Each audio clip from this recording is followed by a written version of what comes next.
വാർത്തകളിലേക്കാണ് നമ്മൾ പോകുന്നത്. CPIM സംസ്ഥാന സമിതിയിൽ മുഖ്യമന്ത്രിക്കെതിരെ വിമർശനം. മുഖ്യമന്ത്രിയുടെ പൊതുപരിപാടികളിലെ പെരുമാറ്റ രീതിക്കെതിരെയാണ് വിമർശനമുയർന്നത്. സർക്കാരിന്റെ പ്രവർത്തനങ്ങളിൽ ജനങ്ങൾക്ക് അതൃപ്തിയുണ്ടെന്ന് ജില്ലാ സെക്രട്ടറിമാർ. 10 ജില്ലാ സെക്രട്ടറിമാരാണ് ചർച്ചയിൽ പങ്കെടുത്തത്. വിവരങ്ങളുമായി തിരുവനന്തപുരത്ത് നിന്ന് മഹേഷ് ചന്ദ്രനാണ് നമുക്കൊപ്പം ചേരുന്നത്. മഹേഷ്, അതിരൂക്ഷമായ വിമർശനമാണ് മുഖ്യമന്ത്രി പിണറായി വിജയന് നേരെ ഇപ്പോൾ ഉണ്ടായിരിക്കുന്നത്. എന്താണ് ഇതുമായി ബന്ധപ്പെട്ട കൂടുതൽ വിവരങ്ങൾ?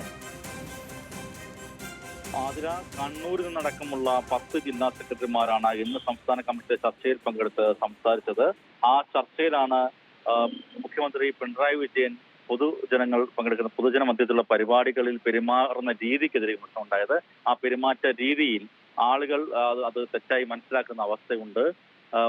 തുടർച്ചയായി അത്തരം സംഭവങ്ങൾ ഉണ്ടായതൊക്കെ ജനങ്ങൾക്ക് അതൃപ്തി ഉണ്ടാക്കിയിട്ടുണ്ട്. അത്തരത്തിലുള്ള വിമർശനമാണ് പിണറായിക്കെതിരെ ഉണ്ടായത്. പൊതുപരിപാടികളിലെ പെരുമാറ്റ രീതിയിൽ ഇത്തരത്തിലേക്ക് പെരുമാറുമ്പോൾ അത് ജനങ്ങൾക്ക് അത് അലോസരമുണ്ടാക്കുന്നു, ജനങ്ങൾ തെറ്റിദ്ധരിക്കുന്ന സ്ഥിതിയുണ്ട് എന്ന തരത്തിലേക്കുള്ള ചർച്ചകളാണ് ഉയർന്നത്.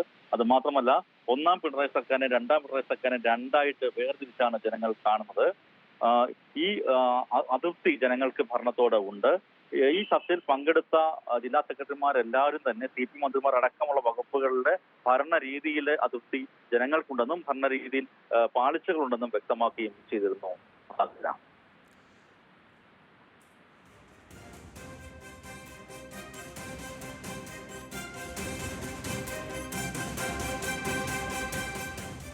മഹേഷ്, അതേപോലെ മറ്റൊരു പ്രസക്തമായ കാര്യം, ഇന്ന് പ്രസിദ്ധീകരിച്ച റിപ്പോർട്ടിൽ ഇത്തരത്തിലുള്ള വിമർശനങ്ങളൊന്നും തന്നെ ഉണ്ടായിരുന്നില്ല.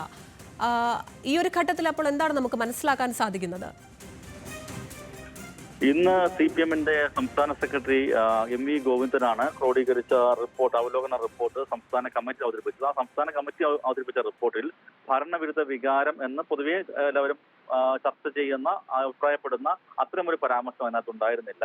മറിച്ച് സാമ്പത്തിക പ്രതിസന്ധിയാണ് ഇക്കാര്യത്തിൽ വില്ലനായതെന്ന് ചൂണ്ടിക്കാട്ടുകയായിരുന്നു. സാമ്പത്തിക പ്രതിസന്ധി മൂലമുണ്ടായ മുരടിപ്പാണ് സർക്കാരിനെതിരായിട്ട് അല്ലെങ്കിൽ ജനങ്ങൾക്ക് ഇത്തരത്തിലേക്ക് അതൃപ്തി ഉണ്ടാകാൻ കാരണം. അതാണ് വോട്ടിങ്ങിൽ പ്രതിഫലിച്ചത്. അതാണ് ഇത്തരത്തിലേക്കുള്ള തിരിച്ചടിക്ക് ഇടയാക്കിയതെന്ന വിലയിരുത്തലായിരുന്നു പൊതുവായി ഉണ്ടായിരുന്നത്.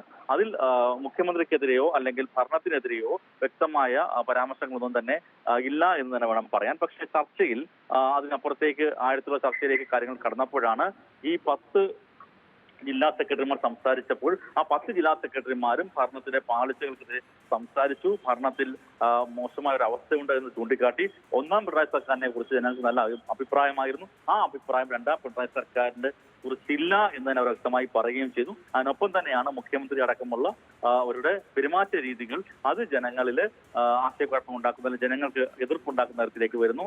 അത്തരത്തിലേക്കുള്ള സംഭവങ്ങൾ ഇപ്പോൾ അവതാരകരോട് തട്ടിക്കയറിയതാകും അല്ലെങ്കിൽ മൈക്കുമായി ബന്ധപ്പെട്ടുണ്ടായ പ്രശ്നങ്ങൾ, ഇത്തരത്തിലേക്കുള്ള വിഷയങ്ങളൊക്കെ തന്നെ ജനങ്ങൾ അത് മനസ്സിലാക്കുന്ന, അതിന്റെ തുറന്ന പെരുമാറ്റമാണെങ്കിലും ജനങ്ങൾ അത് മനസ്സിലാക്കുന്ന മറ്റൊരു തരത്തിലാണ്. അത് ദാസ്യമാണ്, തരത്തിലേക്ക് പോകുന്നു എന്ന തരത്തിലുള്ള കാര്യങ്ങളാണ് ഇവർ ചർച്ചയിൽ മുന്നോട്ട് വെച്ചത്. എന്തായാലും ഈ ഭരണത്തിന്റെ വിരുദ്ധമായ ഒരു വികാരം സംസ്ഥാനത്ത് ഉണ്ടായിട്ടുണ്ട് എന്ന വ്യക്തമായ കാഴ്ചപ്പാടോടുകൂടി തന്നെയാണ് ജില്ലാ സെക്രട്ടറിമാർ ചർച്ചയിൽ പങ്കെടുത്ത് സംസാരിച്ചിരിക്കുന്നത്. ആതിര. മഹേഷ്, അതേപോലെ തന്നെ ഇന്ന് പുറത്തു വന്ന ആ റിപ്പോർട്ടിൽ നിന്ന് ഇത്തരത്തിലുള്ള ഒരു വിമർശനം മനഃപൂർവ്വം ഒഴിവാക്കിയതാണ് എന്നാണോ നമുക്ക് ഇതിൽ നിന്ന് മനസ്സിലാക്കാൻ സാധിക്കുന്നത്? കാരണം ഇത്തരത്തിലുള്ള ഒരു പരാമർശവും അതിൽ ഉണ്ടായിരുന്നില്ല.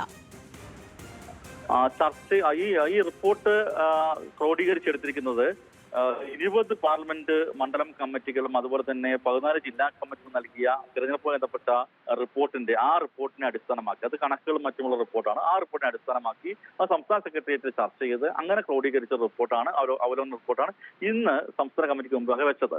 ആ സംസ്ഥാന കമ്മിറ്റി വെക്കുന്ന ആ റിപ്പോർട്ടിൽ ഇത്തരത്തിലേക്കുള്ള പരാമർശം ഉണ്ടായിരുന്നു. കാരണം സംസ്ഥാന സെക്രട്ടേറിയറ്റിൽ മുഖ്യമന്ത്രിക്കെതിരെയോ ഭരണരീതിക്കെതിരെയോ ഉള്ള ചർച്ചകൾ കാര്യമായി ഉണ്ടായില്ല എന്ന് തന്നെയാണ് നമുക്ക് മനസ്സിലാക്കാൻ കഴിയുന്നത്. അതുകൊണ്ട് തന്നെ ആ റിപ്പോർട്ട് അത്തരം കാര്യങ്ങൾ ഇടം പിടിച്ചതുമില്ല. പക്ഷേ ഇത് ജനങ്ങളുമായി ഏറ്റവും കൂടുതൽ താഴത്തേക്ക് ഇടപെടുന്ന ആളുകളാണ് പാർട്ടി ജില്ലാ സെക്രട്ടറിമാർ. അതുകൊണ്ട് തന്നെ അല്ലെങ്കിൽ താഴത്തേക്കുള്ള അഭിപ്രായം ഏറ്റവും കൂടുതൽ അറിയാൻ കഴിയുന്നവരാണ് അവർ. അതുകൊണ്ട് തന്നെ എന്താണ് സംഭവിച്ചത് എന്ന് ഇഴകേറി പരിശോധിക്കുമ്പോൾ ഇത്തരം വിഷയങ്ങൾ ഇത് പ്രതിഫലിച്ചു, വോട്ടിങ്ങിൽ പ്രതിഫലിച്ചു എന്ന് വളരെ വ്യക്തമായി അവർക്ക് അറിയാം. അതുകൊണ്ട് തന്നെയാണ് അവർ ഇക്കാര്യങ്ങൾ ചൂണ്ടിക്കാട്ടുന്നത്. സാധാരണഗതിയിൽ മുഖ്യമന്ത്രിക്കെതിരെയോ ഭരണത്തിനെതിരെയോ പൊതുവിമർശനം ഉന്നയിക്കുന്ന രീതി കുറച്ചു കാലമായിട്ട് CPM-ൽ ഇല്ല.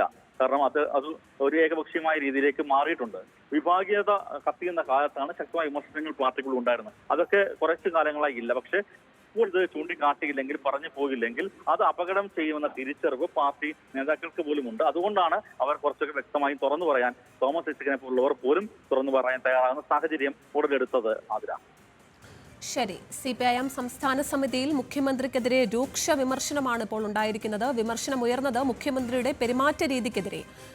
10 ജില്ലാ സെക്രട്ടറിമാർ സംസ്ഥാന കമ്മിറ്റിയിൽ സംസാരിച്ചു. ഒന്നാം പിണറായി സർക്കാരിനെയും രണ്ടാം പിണറായി സർക്കാരിനെയും ജനങ്ങൾ വേർതിരിച്ചാണ് കാണുന്നതെന്നും സർക്കാരിന്റെ പ്രവർത്തനങ്ങളിൽ ജനങ്ങൾക്ക് അതൃപ്തിയുണ്ടെന്നും തുടങ്ങിയ പരാമർശങ്ങളും CPM സംസ്ഥാന സമിതിയിൽ ഉയർന്നു വന്നിട്ടുണ്ട്. വിവരങ്ങളുമായി നമുക്കൊപ്പം ഉണ്ടായിരുന്നത് മഹേഷ് ചന്ദ്രനായിരുന്നു.